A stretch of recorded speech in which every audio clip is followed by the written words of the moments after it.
अफ्रीकी देश इथोपिया में 10,000 साल बाद फटे ज्वालामुखी का असर अब मुंबई समेत भारत के कई इलाकों में देखने मिल रहा है। इस ज्वालामुखी की राख मुंबई एयरस्पेस तक पहुंच चुकी है, जिसके बाद डीजीसीए ने सभी एयरलाइंस को अलर्ट रहने के निर्देश दिए हैं। इस राख के संपर्क में आने से बड़े हादसे की संभावनाओं को जताते हुए सभी एयरलाइंस को राख वाले इलाकों से दूर रहकर विमानों का संचालन करने के लिए कहा गया है। अरब सागर की ओर से एक घना राख का बादल यानी कि ऐश क्लाउड मंडराता हुआ नजर आ रहा है और इसको देखते हुए पायलट्स को चेतावनी दी गई है कि वो इस क्षेत्र से दूर रहें। अधिकारियों ने कहा है कि राख वाला ये बादल हवाई क्षेत्र के लिए काफी जोखिम भरा हो सकता है और आने वाले घंटों में उड़ानों के रूट भी बदले जा सकते हैं। इस वीडियो में हम आपको बताएंगे कि क्या है इस ज्वालामुखी की कहानी और कैसे इसका असर भारत पर पड़ने का खतरा मंडरा रहा है।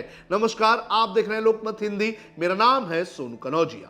सबसे पहले आपको बताते हैं क्या है ये ज्वालामुखी। इस ज्वालामुखी का नाम है हाइली गुब्बी। हाइली गुब्बी ज्वालामुखी इथोपिया के अफार इलाके में अदीस अबाबा से लगभग 500 मील उत्तर पश्चिम में स्टीरिया के बॉर्डर के पास मौजूद है और करीब 10,000 साल बाद रविवार में इसमें एक के बाद एक धमाके हुए और इसका असर अब दुनिया के कई सारे देशों में देखने मिल रहा है।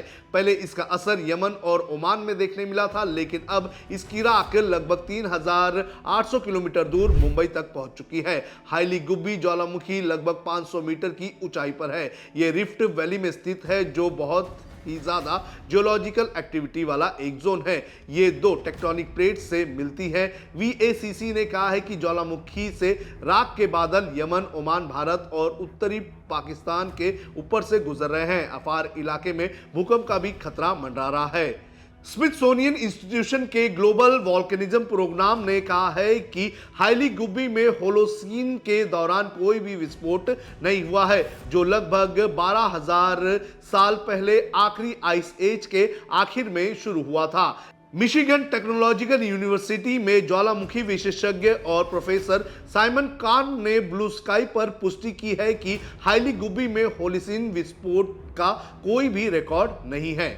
अभी ज्वालामुखी के फटने से क्या हुआ है ये भी आपको बता देते हैं। एक स्थानीय अधिकारी मोहम्मद सईद ने कहा है कि इस घटना में कोई भी हताहत नहीं हुआ है, लेकिन इस विस्फोट से स्थानीय पशुपालकों के समुदाय के आर्थिक स्थिति पर असर पड़ा है।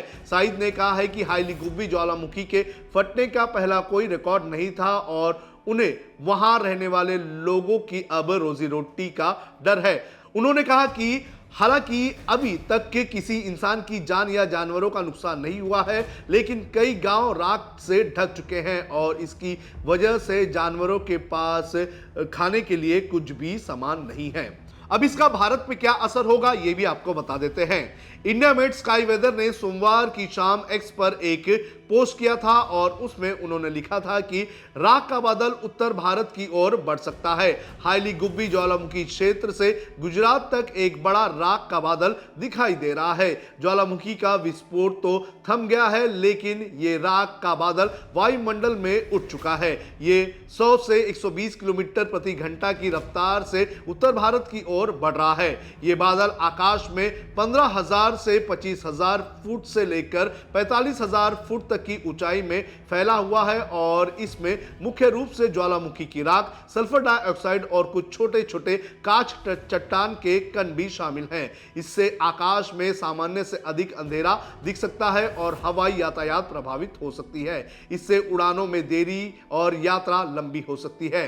इंडिया मेट स्काई वेदर ने आगे लिखा है कि ये राख का बादल रात 10 बजे तक गुजरात यानी कि पश्चिमी हिस्से में प्रवेश करने वाला है और राजस्थान, उत्तर पश्चिमी महाराष्ट्र, दिल्ली, हरियाणा और पंजाब की ओर बढ़ेगा।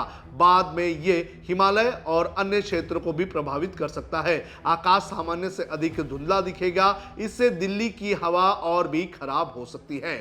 वहीं अंग्रेजी अखबार हिंदुस्तान टाइम्स ने अपनी वेबसाइट पर एक रिपोर्ट लिखी है। इसमें लिखा है कि राख के बादल लाल सागर पार कर मध्य पूर्व और मध्य एशिया की ओर बढ़ने के बाद एयरलाइंस ने दोपहर के बाद से ही उड़ानें रद्द करना शुरू कर दिया था। इंडिगो को 6 उड़ानें रद्द करनी पड़ी।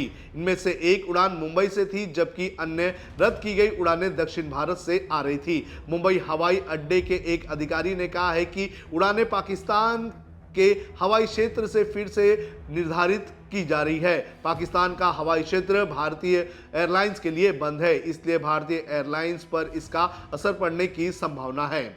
अब आपको बताते हैं कि डीजीसीए ने क्या निर्देश दिए हैं। भारत के डीजीसीए यानी कि directorate general of civil aviation ने एयरलाइंस के लिए डिटेल्स गाइडलाइन जारी की है। हालांकि राग बहुत ऊंचाई पर है, इसलिए टेक ऑफ और लैंडिंग में कोई भी खतरा नहीं बताया गया है। डीजीसीए ने कहा है कि अगर किसी विमान को राग के संपर्क में आने का जरा भी संदेह हो, जैसे कि इंजन की परफॉर्मेंस में गड़बड़ी, कैबिन में धुआं या बदबू, तो इसकी तुरंत एयरलाइंस को जानकारी दी जाए। अगर राख एयरपोर्ट ऑपरेशंस को प्रभावित करती है तो संबंधित एयरपोर्ट को रनवे, टैक्सीवे और एप्रन की तुरंत जांच करवानी होगी। डीजीसीए ने सभी एयरलाइंस और एयरपोर्ट्स को चेतावनी दी है कि वे सावधानी बरतते रहें। ज्वालामुखी की राख के कारण आकाशा एयर, इंडिगो और केएलएम ने कई उड़ानें रद्द कर दी है। मुंबई एयरस्पेस पर भी इसका असर देखने की आशंका मिलने के बाद सभी एयरलाइंस को राख वाले इलाके से दूर रख के या फ्लाइट को डाइवर्ट करने के आदेश दिए गए हैं। सोमवार को बड़ा विमानन अलर्ट जारी किया गया था। इस अभूतपूर्व घटना के चलते इंडिगो की कुन्नूर से अबू धाबी जा रही फ्लाइट 6E1433 को अहमदाबाद की ओर डाइवर्ट कर दिया गया था। ये ज्वालामुखी विस्फोट क्षेत्र के इतिहास की सबसे असाधारण घटनाओं में से एक बताई जा रही है। विमान सुरक्षित रूप से अहमदाबाद उतारा गया और इंडिगो ने यात्रियों के लिए कुन्नूर वापसी की सेवा संचालित करने की घोषणा की। अनुमान है कि राख का यह गुबार उत्तर भारत की ओर बढ़ सकता है। इससे इस क्षेत्र से गुजरने वाले विमानों के मार्गों पर चिंता बढ़ गई है। भारतीय विमानन प्राधिकरण और एयरलाइंस ने सोमवार शाम से दिल्ली और जयपुर के ऊपर उड़ान संचालन पर संभावित प्रभाव की निगरानी शुरू कर दी है। आकाशा ने एक एडवाइजरी जारी करते हुए कहा है कि अंतर्राष्ट्रीय विमानन प्रोटोकॉल के अनुसार ज्वालामुखी गतिविधियों पर बारीकी से नजर रखी जा रही है। कंपनी ने जोर देकर कहा है कि यात्रियों की सुरक्षा उसके लिए सर्वोच्च प्राथमिकता है। अब वैज्ञानिकों ने कैसे इसे असाधारण घटना बताया है, ये भी आपको बता देते हैं। वैज्ञानिकों ने हजारों साल बाद ज्वालामुखी फटने की घटना को इस क्षेत्र के इतिहास की सबसे असाधारण घटनाओं में से एक बताया है। गल्फ न्यूज के मुताबिक विस्फोट के साथ बड़ी मात्रा में सल्फर डाइऑक्साइड भी निकली है, जिससे पर्यावरण और स्वास्थ्य पर असर को लेकर चिंता बढ़ चुकी है। एमिरात एस्ट्रोनॉमिकल सोसाइटी के चेयरमैन इब्राहिम अल जरवान ने कहा है कि अगर ज्वालामुखी अचानक से ज्यादा SO2 छोड़ रहा है तो ये बताता है कि अंदर दबाव बढ़ रहा है, मैग्मा हिल रहा है और आगे और भी विस्फोट हो सकते हैं। अल जरवान ने कहा है कि ये घटना वैज्ञानिकों के लिए एक दुर्लभ मौका है जिसमें वे एक ऐसे ज्वालामुखी को करीब से समझ सकते हैं जो बहुत लंबे समय बाद जागा है। ज्वालामुखी फटने का क्या है वैज्ञानिक महत्व, ये भी आपको बता देते हैं। हैली गुब्बी अफेयर रिफ्ट का हिस्सा है। ये एक ऐसा इलाका है जहां धरती की टेक्टोनिक प्लेटें लगातार खिसक रही है। इस क्षेत्र के दूसरे ज्वालामुखी ऐसे एटा एले को पहले से ही लगातार मॉनिटर किया जा रहा है। ऐसे में हैली गुब्बी की अचानक सक्रियता इस बात पर सवाल उठाती है कि धरती के भीतर मैग्मा में कौन कौन से गहरे बदलाव हो रहे हैं। यह घटना अंतर्राष्ट्रीय उपग्रह प्रणाली और सीमा पार जारी होने वाली राख संबंधित चेतावनियों के महत्व को भी सामने लाती है। ज्वालामुखी की राख हजारों किलोमीटर दूर तक जा सकती है, इसलिए कई देशों की एजेंसियां मिलकर इसकी ट्रैकिंग कर रही है। शोधकर्ता अब हैली गुब्बी को भविष्य के अध्ययन के रूप में एक प्रमुख स्थल बता रहे हैं। वे इसे समझने की कोशिश कर रहे हैं कि हजारों साल शांत रहने वाले इस ज्वालामुखी में अचानक से विस्फोट कैसे हुआ। इस तरह के अध्ययन टेक्टोनिक रिफ्ट वाले इलाकों में स्थित शील ज्वालामुखी के व्यवहार के बारे में नए संकेत दे सकते हैं। वैज्ञानिक जब ऐसे दुर्लभ विस्फोटों का अध्ययन करेंगे तो उन्हें यह समझने में मदद मिलेगी कि उन ज्वालामुखी का व्यवहार कैसा होता है जो टेक्टोनिक रिफ्ट यानी कि जहां धरती की प्लेटें अलग होती रहती है वहां पर कौन से इलाके मौजूद होते हैं। तो इस तरह से इस ज्वालामुखी की वजह से दुनिया के कई सारे देशों पर असर देखने मिल रहा है।